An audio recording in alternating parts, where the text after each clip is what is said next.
मधुबनी जिले के अरेर थाना क्षेत्र के एकतारा स्थित उच्च विद्यालय परिसर में एनडीए की ओर से चुनावी सभा का आयोजन किया गया, जिसमें मुख्यमंत्री नीतीश कुमार, पूर्व शिक्षा मंत्री डॉक्टर अशोक चौधरी सहित अन्य एनडीए के दिग्गजों ने सभा को संबोधित कर प्रत्याशी डॉक्टर अशोक यादव के पक्ष में वोट मांगा और भारी मतों से जिताने की अपील भी की। इस दौरान सीएम ने कहा कि समाज के हर तबके का विकास एनडीए सरकार का संकल्प है। सूबे में एनडीए की सरकार न्याय के साथ विकास के रास्ते पर मजबूती से चल रही है। माननीय मुख्यमंत्री ने इस देश के तमाम राज्यों को पीछे छोड़कर, इस देश के विकास दर को पीछे छोड़कर आज 11.5% का विकास दर करने का काम किया है।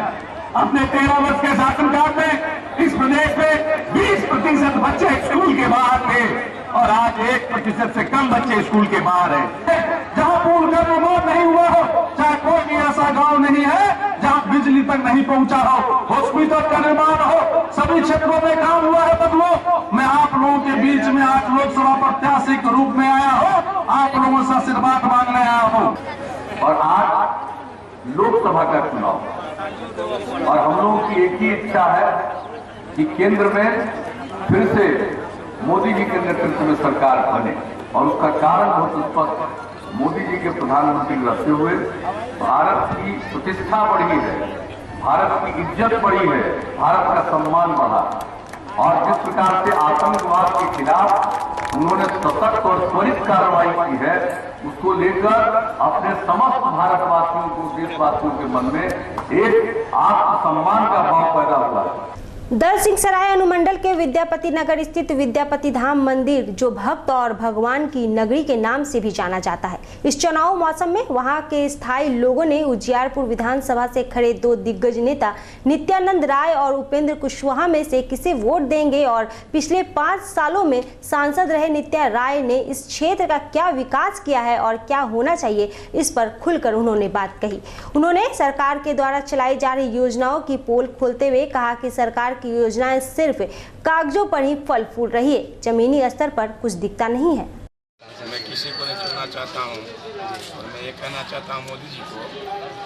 मोदी जी बोले थे कि मैं 5 सालों 60 महीनों में जो नहीं हुआ मैं 5 साल में करके बताऊंगा। मोदी जी बोले थे 60,000 लोगों को मैं नौकरी दूंगा, उनका वादा मोदी जी का कहाँ गया? बोले थे ये कर दूंगा, वो कर दूंगा, क्या किए मोदी?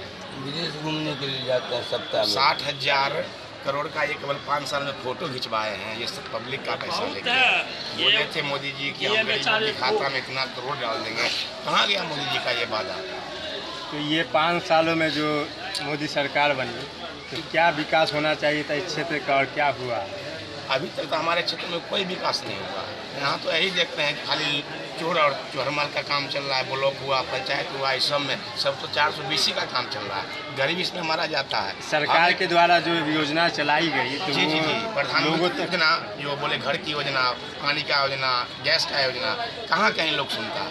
कहीं नहीं सुनता है। लोग वहाँ जाते हैं तो कहता है वहाँ जाइए, वहाँ जाते हैं तो कहता है वहाँ जाइए, वहाँ कहते हैं तो वहाँ जाइए। क्या फायदा? जमीनी हकीकत कुछ और है और कागजी हकीकत। जी हाँ, ये क्या कर रहे हैं और कहते हैं कि मैंने गैस दिया तो 800 रुपया जो काट रहे हैं तो ये क्या दिए? फ्री में कहते हैं मोदी जी फ्री में दिए। मोदी जी फ्री में कैसे दिए? ये जो क्षेत्र है उजियारपुर लोकसभा, तो पिछले 5 सालों में क्या विकास हुआ और क्या होना चाहिए? विकास तो बहुत हुआ। जो सुखाड़ग्रस्त को दिया गया मुआवजा, सुखाड़ग्रस्त जो हुई उसका मुआवजा नहीं दिए मोदी। क्या विकास और होना चाहिए था? क्षेत्र होना चाहिए। पानी का अभाव रहता है, उपज फसल उसी से मारा जाता है, किसान लोग को पानी के कारण उपजा नहीं होती है। अभी अगर नित्यानंद राय निकलते हैं तो उनसे क्या अपेक्षा आप रखिएगा? ऐसा कहेंगे हर वो अथी में जाके स्टेट बोर्डिंग का एग्जाम किया जाए किसानों के लिए, हाँ, पानी के लिए, सुविधा के लिए, हर किसान के लिए उपजा होगा। पानी के बाद उपजा नहीं हो रहा है, गाँव में नमी हो गई। विद्यापति प्रखंड के विद्यापति नगर है और ये है विद्यापति धाम मंदिर है, यहाँ पे भक्त और भगवान की नगरी भी कहा जाता है इसे। और यहाँ पे राजकीय मेला भी और राजकीय महोत्सव का आयोजन किया जाता है। इस बार यहाँ के लोगों का क्या मूड है और वो किसे चुनेंगे अपना सांसद, इनसे हम जानने की कोशिश करेंगे।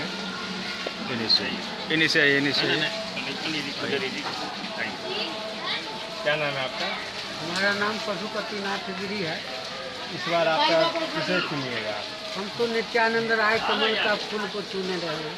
तो नित्यानंद राय जो पिछले 5 सालों से सांसद थे, और क्या विकास हुआ और क्या होना चाहिए था? विकास के तो मामले में तो यहाँ जो है तो विद्यापति जो मॉडल स्टेशन विद्यापति धाम का जो है से ऊंचीकरण में जो है से सौंदर्य जो है से बहुत अच्छे ढंग से जो है से बनाए हैं। और ये अभी खाली मैदान जो देख रहे हैं वो शेड जो है से अभी जो है से पूरे छत की ढलैया जो है अभी तकला तो हो जाता है, लेकिन इलेक्शन से लेकर रुका हुआ है। और सामने में देख रहे हैं बहुत बड़ा मूर्ति जो 36 फीट का मूर्ति है, जो शंकर भगवान का और विष्णु भगवान का, और ये 30 फीट का बजरंगबली का, जो नित्यानंद राय जो है से ये अपने सौजन्य से जो है से ये कार्य किया है। और क्या विकास होना चाहिए? विकास तो उनके दिमाग में बैठा हुआ है, जो क्या करना है नहीं करना है, क्योंकि शिलान्यास जो है से करके जो है से गए हुए। इस बार आप मतलब नित्यानंद राय को बोलेंगे? जी बिल्कुल बिल्कुल। और भी यहाँ पे लोग हैं, उनसे भी जान लेंगे। क्या नाम है आपका? लोकसभा क्या नाम है आपका? विजय कुमार। इस बार आप किसको वोट देंगे? मोदी सरकार को। मोदी सरकार को क्यों दीजिएगा? मोदी सरकार को देने का विकास का काम किया है बिहार में।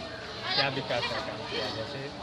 जैसे बिजली हुआ, हम लोग के यहाँ पहले बिजली 7 घंटा 8 घंटा रहता है, उसके स्थान पर 24 घंटा रहता है।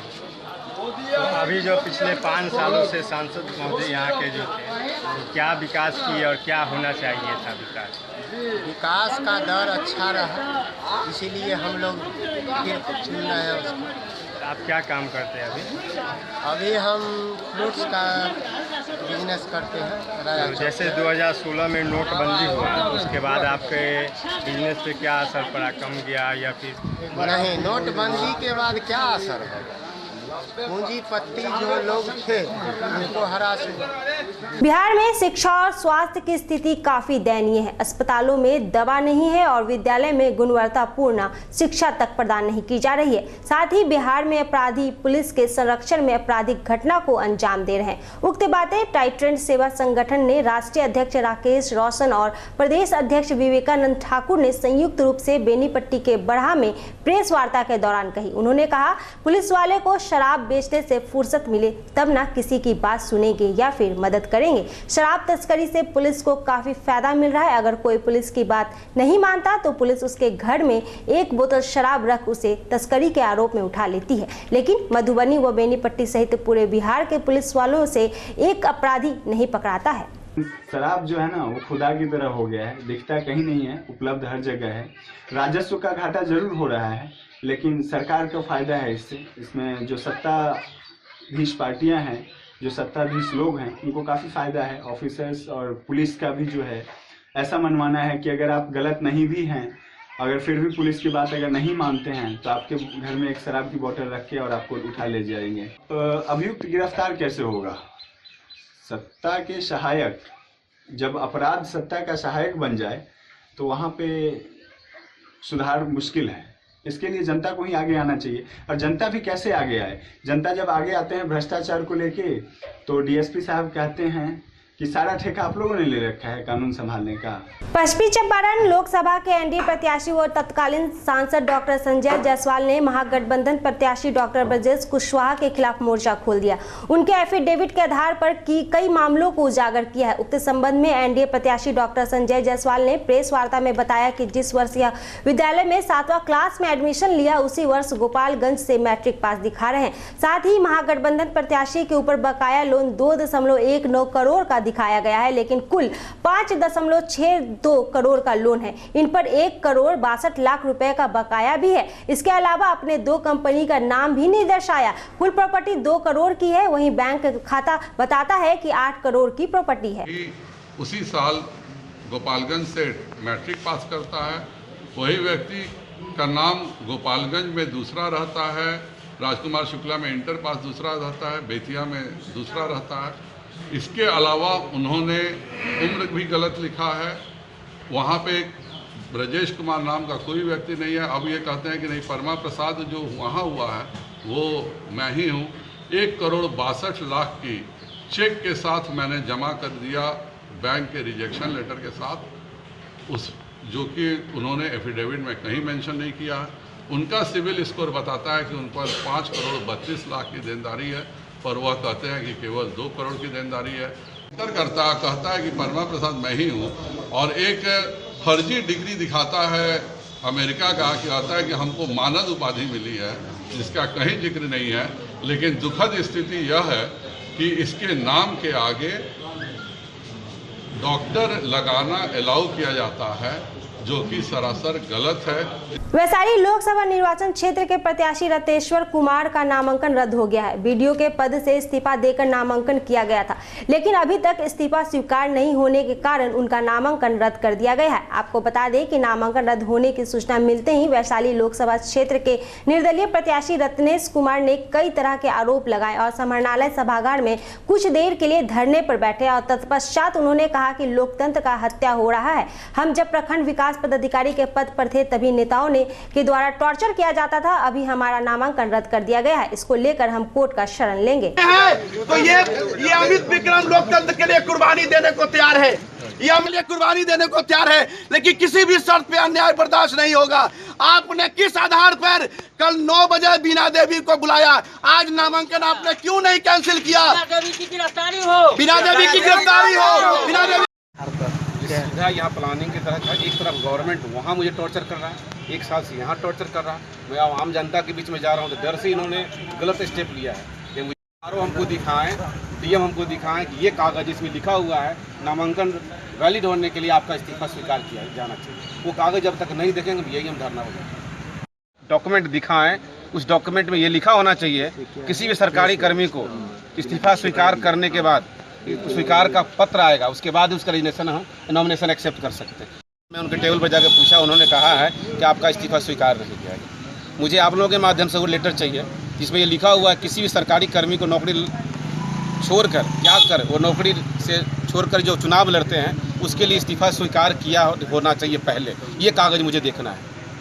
अगर ये कागज़ नहीं दिखाते हैं आरो, इसका मतलब कहीं ना कहीं पॉलिटिकली मोटिवेटेड है। They are not fair, they are incompetent to conduct election fair, free and fair manner. अब आप क्या करेंगे इसके बाद, अगर जो अभी आपको नहीं कुछ का पेपर वगैरह दिया जाता? अभी मुझे रिसीविंग मिलेगा, उसके बाद मैं लीगल प्रोसीजर में जाऊँगा, हाई कोर्ट मूव करूँगा, जनता के भी कोर्ट में जाऊँगा। मुजफ्फरपुर 16 वैशाली निर्वाचन क्षेत्र के प्रत्याशी के स्क्रूटनी के दौरान हंगामा हुआ। सरकारी कार्य में बाधा डालने के मामले में पुलिस ने 2 लोगों को गिरफ्तार किया है। नामांकन रद्द किए जाने के खिलाफ आक्रोशित प्रत्याशियों के 2 समर्थकों को गिरफ्तार किया गया है। किसी तरह की कोई बदतमीजी की प्रशासन ख्याल रखा। मैंने किसी के साथ कोई बदतमीजी नहीं की, किसी अधिकारी के साथ कोई अभद्र भाषा का प्रयोग नहीं किया। बस एक पुलिस के सिपाही ने मुझे मतलब उत्तेजना में आके पकड़ लिया और अंदर डाल दिया। निकलने और इलेक्शन पिटीशन में जाएं अनावश्यक रूप से, जबकि धारा 144 लगी हुई है। इस परिक्षेत्र में किसी भी प्रकार का प्रदर्शन धरना जब मना है बिना आदेश के, तो अनावश्यक रूप से गेट को बाधित करना ये ठीक नहीं है। हम लोगों ने उनको कहा कि डिस्पर्स हो जाए, डिस्पर्सल हो गया। एक ने प्रोटेस्ट किया, उसको गिरफ्तार करके जेल भेजा गया। मुजफ्फरपुर जिला निर्वाचन अधिकारी के कार्यालय के समक्ष एनडीए गठबंधन की वैशाली में उम्मीदवार का नामांकन रद्द किए जाने की मांग को लेकर राजद नेता रघुवंश प्रसाद सिंह ने धरना समाप्त किया और कहा कि लड़ाई जारी रहेगी। सत्तारूढ़ पार्टी के नेताओं के द्वारा आयोग के बनाए गए नियम और सर्वोच्च न्यायालय के प्रावधानों का उल्लंघन किया गया है। जिलाधिकारी मुर्दाबाद। सभी का नामांकन का फैसला हो गया स्क्रूटनी में 3 बजे तक, और एक के खिलाफ पर्याप्त मौजूद है, सबूत मौजूद है, कोर्ट का दस्तावेज मौजूद है, सर्टिफाइड नकल हमने जमा किया है, लेकिन उन्हें 1 बजे तक मौका दिया गया मुँह जबानी। उसके बाद 6 बजे शाम तक लिखित मौका दिया गया। अब मैंने सुना है कि फिर डेट बढ़ा करके 9 बजे, कल ही 9 बजे दिन तक जो समय दिया गया है। तो इससे बुझाता है, लोगों में यह कम्युनिकेट हो गया कि एक उम्मीदवार को, सत्ता पक्ष के उम्मीदवार को बचाने के लिए पटना से टेलीफोन आया है। इसकी जांच हो, रिटर्निंग अफसर के यहाँ कितने फोन आए हैं और क्या क्या उसमें बातें कही गई है। खबरों में फिलहाल इतना ही। बने रहिए बिहार न्यूज के साथ। मुझे दे इजाजत। नमस्कार।